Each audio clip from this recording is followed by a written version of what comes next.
Why are weak men such a problem? Well, weak people are a problem in general.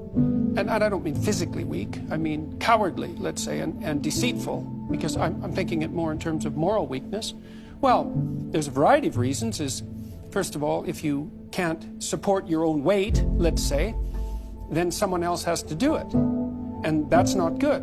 And then if you don't make your pathway, if you don't pick a forthright and useful and noble pathway through life, then you'll become bitter and too hurt by the tragedy of existence. And then you tend to seek your revenge wherever you can get it. And that's not good. So it's a mistake on all fronts. It's not good for you. It's not good for your family. It's not good for the community. It's certainly not a good medium to long-term strategy, because life is very, very difficult, and you have to be prepared for that. Follow what you're interested in. It'll take you to adversity, and then through it, it'll transform you from a citizen into an individual, and then the doors will open again. And at that point, you're strong enough to have your life. And at that point, you're strong enough not to fall prey to pathological belief systems and work towards the destruction of things.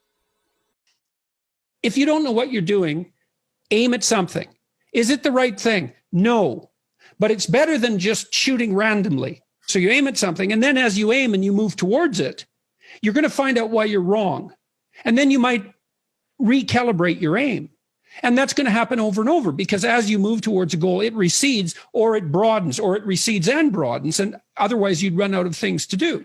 You take a lot of what's good in your life for granted. It gets invisible, especially if it's predictable. It gets invisible, and that's unfortunate because it's still rare and precious.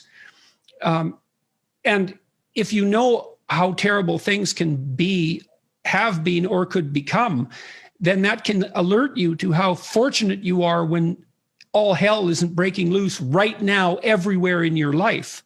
You need to rely on yourself, especially in situations of crisis, you know, when you have difficult decisions to make. And it's like, well, it's not obvious whether I should go right or whether I should go left, right? Because there's a lot riding on both decisions. And so you're sweating it out. Or maybe you have 3 or 4 decisions to make at the same time. It's like you can talk to your friends and all that, but you're the guy in the final analysis, man. It comes down to you. And if you can't trust yourself because you filled yourself up with nonsense, then you'll make the wrong decision. And then, hey, maybe you'll pay for it for the rest of your life. And maybe you'll deserve to as well. And the other thing that's so interesting about being alive is that you're all in. No matter what you do, you're all in. This is going to kill you. So I think you might as well play the most magnificent game you can while you're waiting. Because do you have anything better to do? Really? Why not pick the best thing possible that you could do? Why not do that? Maybe you could justify your wretched existence to yourself that way. I think you could. That's what it looks like.